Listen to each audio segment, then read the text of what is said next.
रात के सन्नाटे में जब घड़ी की सुई 12 पर रुकी तो एक अंधी लड़की को अपने घर में किसी की सांसों की आहट सुनाई दी। वो सांसें जो इंसान की नहीं थी।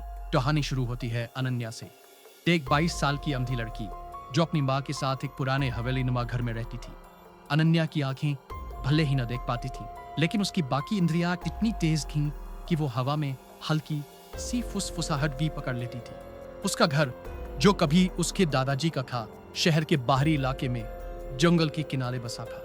लोग कहते थे कि उस हवेली में कुछ अजीब है, शायद कोई पुरानी आत्मा जो रात में भटकती है।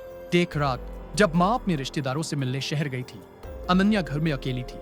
बाहर तेज हवा चल रही थी और खिड़कियां खटखट की आवाजें कर रही थी। अनन्या अपनी किताबें ब्रेल में पढ़ रही थी जब उसे लगा कि कोई उसके पीछे खड़ा है। उसने सिर घुमाया और सन्नाटा था। कौन है? उसने धीरे से पूछा। जवाब में केवल हवा की सनसनाहट थी, लेकिन फिर एक ठंडी सांस उसके कंधे पर महसूस हुई। अनन्या ने डर को काबू में करते हुए अपनी छड़ी उठाई और कमरे का चक्कर लगाया। तभी उसे फर्श पर कुछ खरोंचने की आवाज सुनाई दी, जैसे कोई नाखूनों से लकड़ी को खुरच रहा हो। उसने अपनी सांस रोकी और ध्यान से सुना। आवाज रुक गई, लेकिन अब उसे किसी के कदमों की आहट सुनाई दी, हल्की लेकिन साफ। वो कदम उसकी ओर बढ़ रहे थे। अनन्या ने फिर पूछा। इस बार उसकी आवाज में डर साफ छलक रहा था। जवाब में एक ठंडी खोखली सी हंसी गूंजी। अनन्या का दिल जोर जोर से धड़कने लगा। उसने अपनी छड़ी से आसपास टटोला, लेकिन कुछ नहीं मिला। तभी उसे अपनी मेज पर रखा एक पुराना लकड़ी का डिब्बा याद आया, जो उसे दादाजी की अलमारी में मिला था। उस डिब्बे में एक तस्वीर थी, ब्रेल में लिखा था, सावधान, वो देख रही है। अनन्या ने सोचा कि यह सब उसका वहम हो सकता है, लेकिन तभी डिब्बा अपने आप खुल गया। उसने हाथ बढ़ाकर उसे टटोला और महसूस किया कि तस्वीर गायब थी। उसकी जगह एक ठंडा गीला कागज था, जिस पर ब्रेल में लिखा था, मैं तुम्हें देख रही हूं अनन्या। उसका शरीर ठंडा पड़ गया। ये कैसे हो सकता था? उसने कभी किसी को अपना नाम नहीं बताया था। अब आवाजें और तेज हो गईं। खिड़कियां जोर जोर से खटखटाने लगी और कमरे में ठंडी हवा का एक छूंका आया। अनन्या ने हिम्मत जुटाकर डिब्बे को फिर से टटोला और उसमें एक छोटा सा लॉकेट मिला। जब उसने उसे खोला तो एक हल्की सी चीख निकली, जैसे कोई आत्मा उसमें कैद थी। तभी उसे एक और आवाज सुनाई दी, इस बार एक औरत की, जो धीरे धीरे कह रही थी, मुझे आजाद करो अनन्या। अनन्या ने डरते डरते लॉकेट को फर्श पर पटक दिया।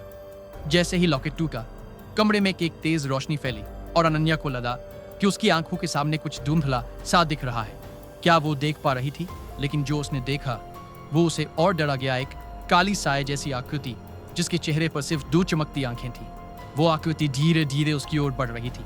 अनन्या ने अपनी सारी हिम्मत बटोरी और चिल्लाई, तू कौन है? मुझे क्यों तंग कर रही है? साए ने जवाब दिया, मैं तुम्हारी दादी हूँ। इस घर में मेरा कत्ल हुआ था। वो डिब्बा मेरा था और उस लॉकेट में मेरी आत्मा कैद थी। अब तुमने मुझे आजाद किया है, लेकिन मेरे साथ वो भी आजाद हो गया है। वो कौन? अनन्या ने कांपते हुए पूछा। तभी कमरे में एक और साया उभरा, इस बार एक पुरुष की आकृति, जिसकी आंखें लाल थी और चेहरा क्रूर। वो मेरा कातिल है, दादी की आत्मा ने कहा। अब वो तुम्हें नहीं छोड़ेगा। अनन्या ने महसूस किया कि कमरा और ठंडा हो गया। वो पुरुष साया हंस रहा था और उसकी हंसी खून जमा देने वाली थी। अनन्या ने अपनी छड़ी उठाई और उसे जोर से साये की ओर फेंका। साया गायब हो गया, लेकिन उसकी हंसी गूंजती रही। तभी दादी की आत्मा ने कहा, उसे रोकने का एक ही तरीका है। उस डिब्बे में एक ताबीज है, उसे जलाओ। अनन्या ने डरते डरते डिब्बे में हाथ डाला और एक छोटा सा ताबीज निकाला।